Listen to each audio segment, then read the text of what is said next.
नमस्कार।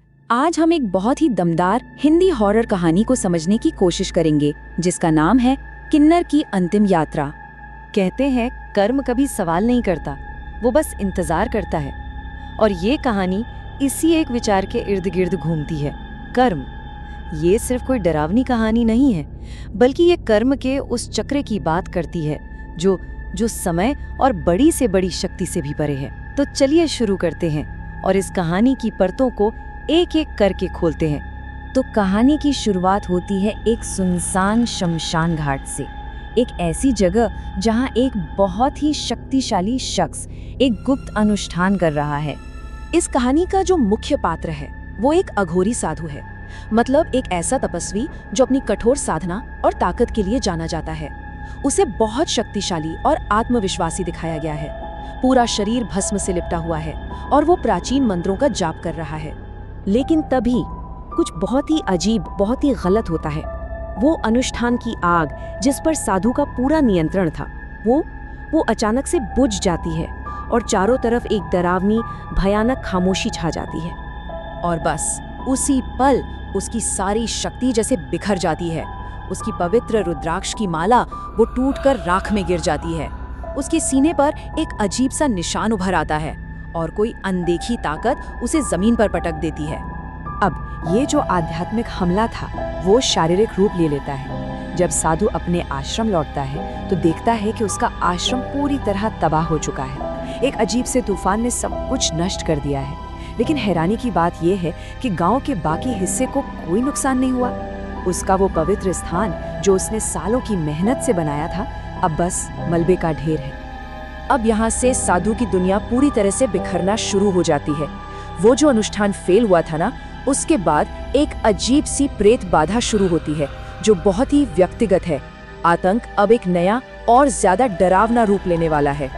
तो सवाल ये उठता है कि आखिर एक इतने शक्तिशाली साधु का अनुष्ठान इतनी बुरी तरह फेल कैसे हो गया?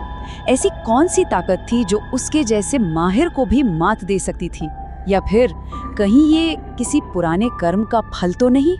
ये जो प्रेत बाधा है, ये कोई एक घटना नहीं है, बल्कि ये एक व्यवस्थित तरीके से उसकी पहचान को खत्म करने की कोशिश है।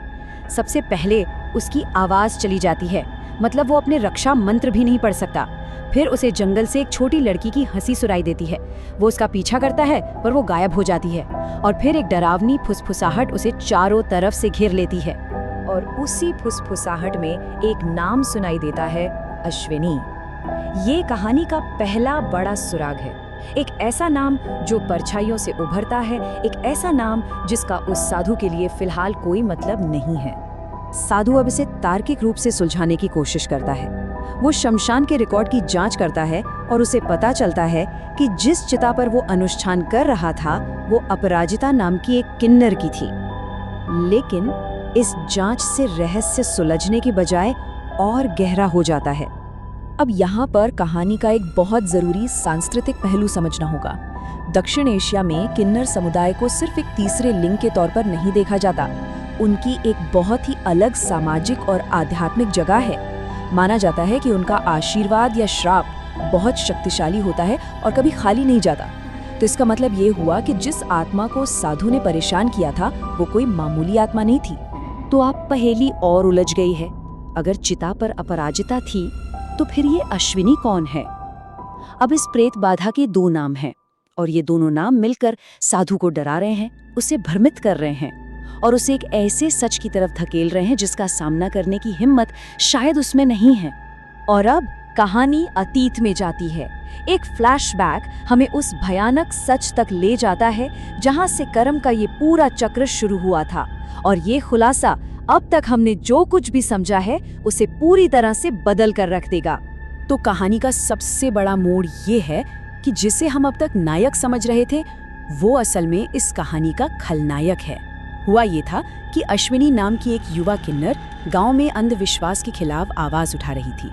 साधु को ये बात पसंद नहीं आई और उसने गांव वालों को भड़काने के लिए अश्विनी को डायन घोषित कर दिया। फिर उसे जंगल में घसीटा गया, जंजीरों से बांधा गया और आखिर में साधु ने खुद उसे बेरहमी से जिंदा जला दिया। तो ये जो प्रेत बाधा है, ये कोई अचानक हुआ हमला नहीं, ये साधु के अपने ही क्रूर कर्मों का नतीजा है। अश्विनी की हत्या के बाद किन्नर समुदाय की मुखिया एक बहुत शक्तिशाली श्राप देती है। वो कहती है, तुम लोगों ने मेरी बच्ची की हत्या की है। ये किन्नर का श्राप इस गांव को निगल जाएगा, सब कुछ खत्म कर देगा। और कहते हैं ना, किन्नर का श्राप कभी खाली नहीं जाता। बस उसी श्राप ने साधु और उन सभी गांव वालों का भविष्य तय कर दिया जो चुपचाप ये सब देखते रहे। तो अब जब अतीत का सच सामने आ चुका है, वक्त आ गया है कर्म के चक्र के पूरा होने का। कहानी अब अपने आखिरी और सबसे भयानक मोड़ पर पहुंच रही है। गांव में एक शादी का माहौल है और तभी एक जोरदार धमाका होता है और उसी वक्त अपराजिता की आत्मा, वही आत्मा जो साधु को चिता पर मिली थी, उसके सामने आ जाती है। अब पता चलता है कि अपराजिता अश्विनी की ही साथी किन्नर थी। मतलब चिता से निकली आत्मा कभी साधु का असली लक्ष्य थी ही नहीं, वो तो बस बदला लेने का एक जरिया थी, कर्म की योजना का पहला कदम। और अब विडंबना देखिए, आज वही साधु दया की भीख मांग रहा है। वो कह रहा है, मुझे क्षमा कर दो, ये बहुत बड़ी भूल थी, हम प्रायश्चित करने के लिए तैयार हैं। लेकिन जरा याद कीजिए, जब अश्विनी अपनी जान की भीख मांग रही थी तो इसी साधु ने उसे जलती हुई लकड़ी से मारा था। आज वो उसी दया की उम्मीद कर रहा है जो उसने कभी दिखाई ही नहीं, पर अब बहुत देर हो चुकी है। और यहाँ कर्म का चक्र पूरा होता है। देखिए कैसे। अपराध क्या था? साधु ने निर्दोष अश्विनी को जिंदा जलाया। श्राप क्या था? किन्नर समुदाय ने कसम खाई कि आग ही उसका अंत बनेगी। जरिया कौन बना? अपराजिता की आत्मा। और न्याय कैसे हुआ? साधु को ठीक उसी जगह घसीटा गया जहां उसने अश्विनी को मारा था, और अंत में किन्नर समुदाय की आत्माओं ने उसे ठीक उसी तरह जिंदा जला दिया। उसकी मौत उसके अपने ही गुनाह का एक भयानक आईना थी। और जैसे जैसे वो जलता है, उसकी चीखें अश्विनी की उन पुरानी चीखों में मिल जाती हैं। और इसी के साथ बदले का ये चक्र पूरा होता है।